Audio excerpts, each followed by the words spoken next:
Hello there, it's Alex again. This is video 2 of my Nightshade Garden 2013. And we're just going to take it, I'm going to change a little bit of the method this time. What I'm going to do is I'm just going to talk about one plant at a time instead of having them all at once in front of the screen, so that way you know what's what, definitely. This is called the 7-pot burgundy. I showed you back on August the 30th. This is now September the 27th, 28 days later.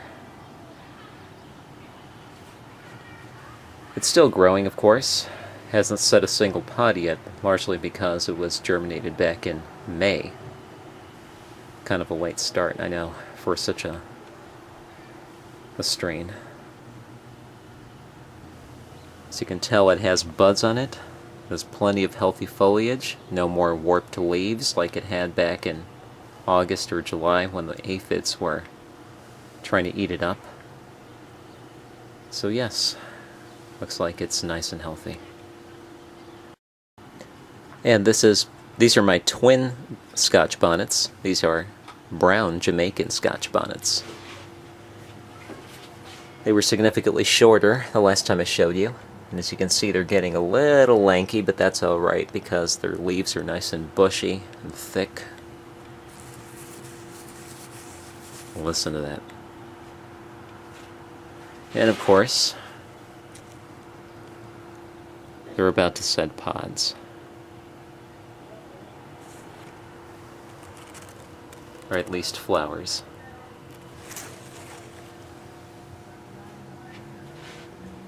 Now hopefully this doesn't mean that I'm going to have to transplant it, because frankly that's going to be a little bit of an issue. I only have so much space in the other container that I have.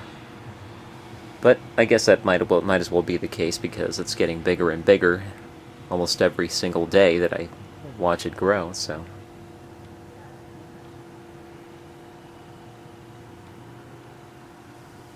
But it's a marvelous looking plant. I've always admired the way that these chilies grow. They start out as just such delicate seedlings, and then they develop into these powerhouses of energy and food. So this is the sibling, and as you can see, this will be the first plant to set pods as far as the Scotch bonnet area is concerned of my garden. The reason why I have twins in the other pot is because I mistakenly started 2 seeds instead of 1 in this little seed germinating bundle. And so I decided, why should I tear them apart from each other? That'll only cause damage. I just let them grow.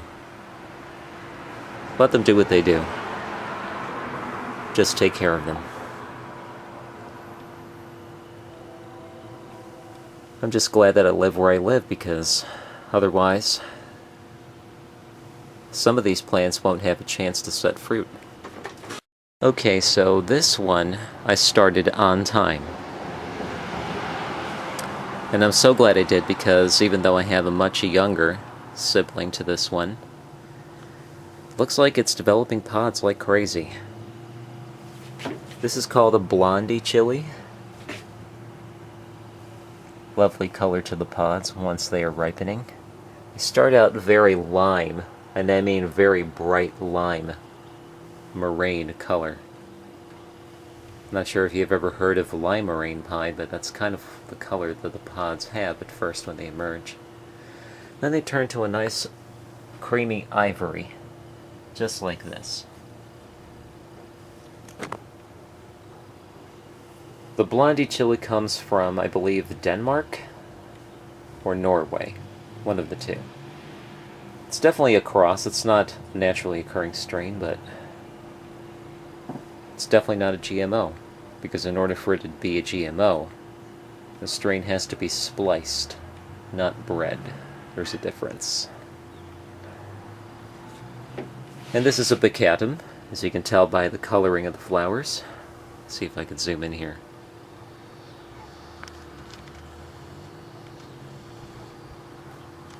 That's better. I've always found the coloring and the patterns of bacatum flowers Most intriguing. Brown stamens. Green yellowish spots. Almost like the Dalmatian of chilies.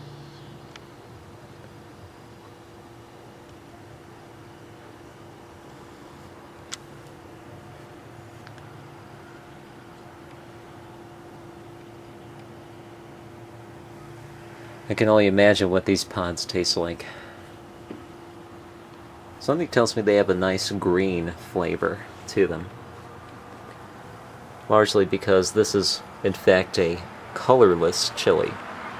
But then again, on the spectrum, white is actually a color, so. But in the plant world, that's not the case.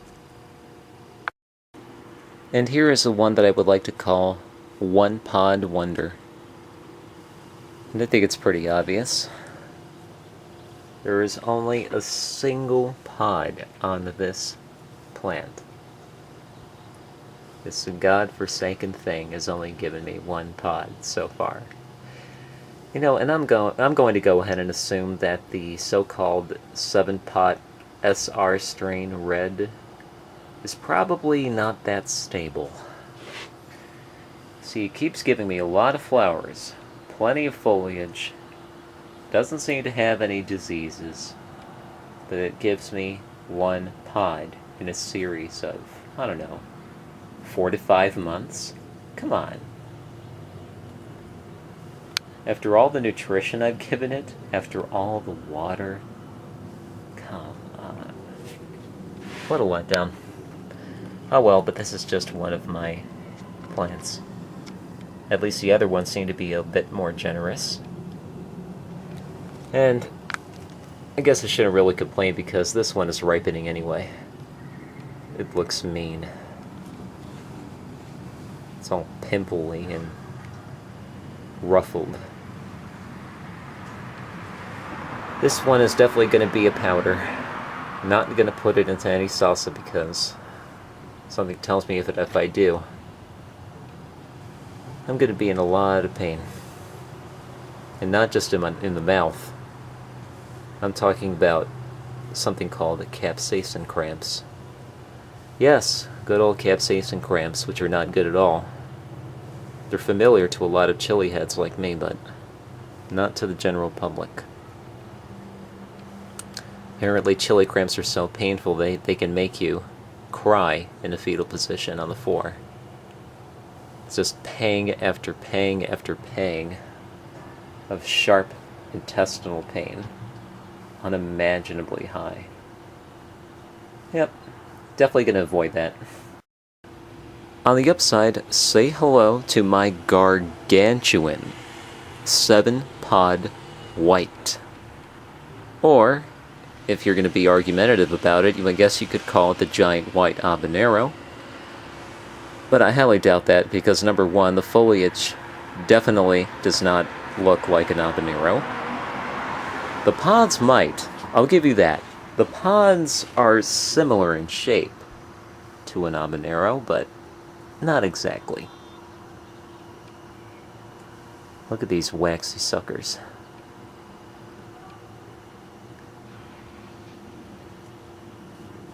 There's definitely some heat to them. You can already tell. You know, I've been handling these things so much over the past few years that I honestly can't smell a chili unless I cut it open anymore. I don't even feel it on my fingers anymore. I guess I'm developing a tolerance of some sort. I mean, I don't perform chili tests or reviews, but something tells me that I could probably take the heat of these suckers as long as I know what I'm doing in the kitchen. We'll have to see about them, though. Ted the Fire-Breathing Idiot says that these have a nice green taste to them, not floral, not exactly fruity, but more citrusy, without the general sweetness.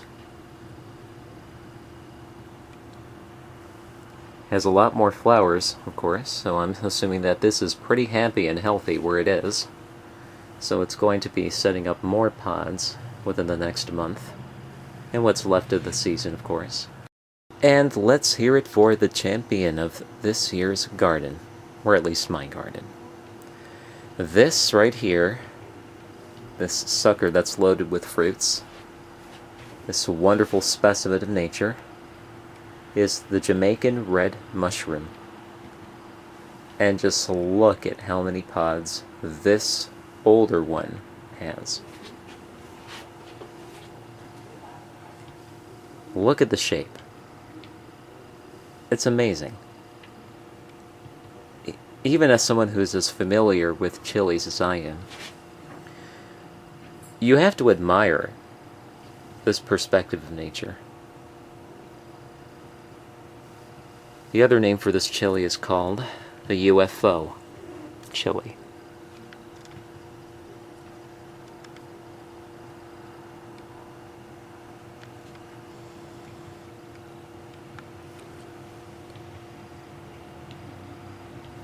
These are supposed to turn red, and apparently they're not supposed to have as much heat as an habanero, but it can give you a pretty good kick.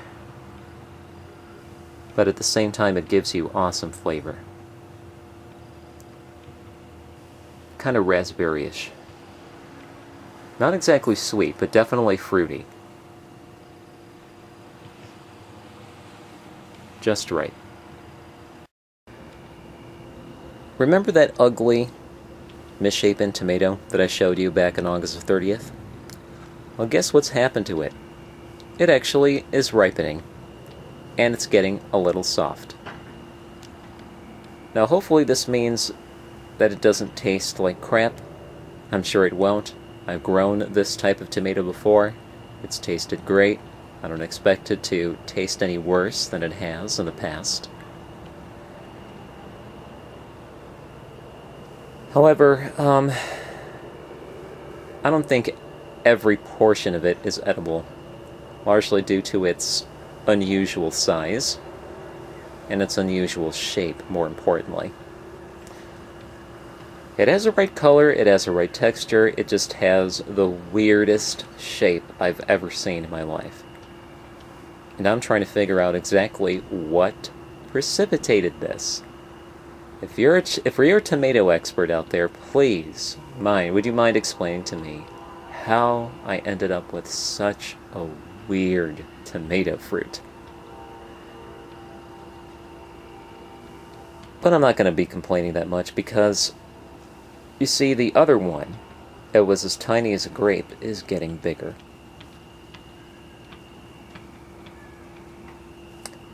And it doesn't look like any of the other tomato fruits are going to end up the same way. And this is another sibling. This is another red mushroom. This one's taller. This one's more robust. And it's a little younger, I guess.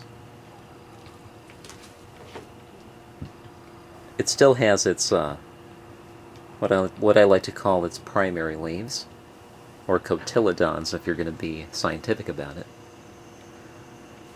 Definitely has a lot of flowers. As far as pods are concerned, it has, I think, 3, but they're, of course, they're tiny. The biggest one is right here.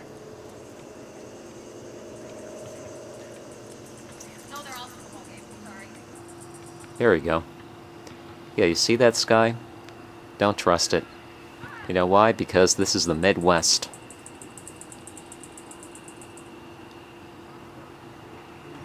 The Midwest is on the border of the Great Plains. The Great Plains are pretty much the center of the North American continent. And what happens there, weather-wise? Let's say tornadoes. And whatever happens in Kansas, whatever happens in Nebraska, finds its way over to Illinois. Of course, it has to cross Missouri and Iowa first. But of course that doesn't help either, because even though the Ozarks might be at the way in the south of Missouri, it doesn't mean that the storm has to go through there in order to reach the Chicago area. which means that North Missouri and Iowa are where the storms gather strength. They cross the Mississippi River. They throw a few tornadoes here and there as they approach DeKalb, and then once they arrive in Kane, DuPage, and Cook, they fizzle out, primarily because the lake is not too far away, and it blows some cold air in our direction, which only makes the wind and the rain worse, but at the very least we do without the tornadoes. This is Kane County, so I guess the last barrier of defense between the Great Plains and the Great Lakes area is DeKalb County. I guess that's part of the border, at least a climatological border.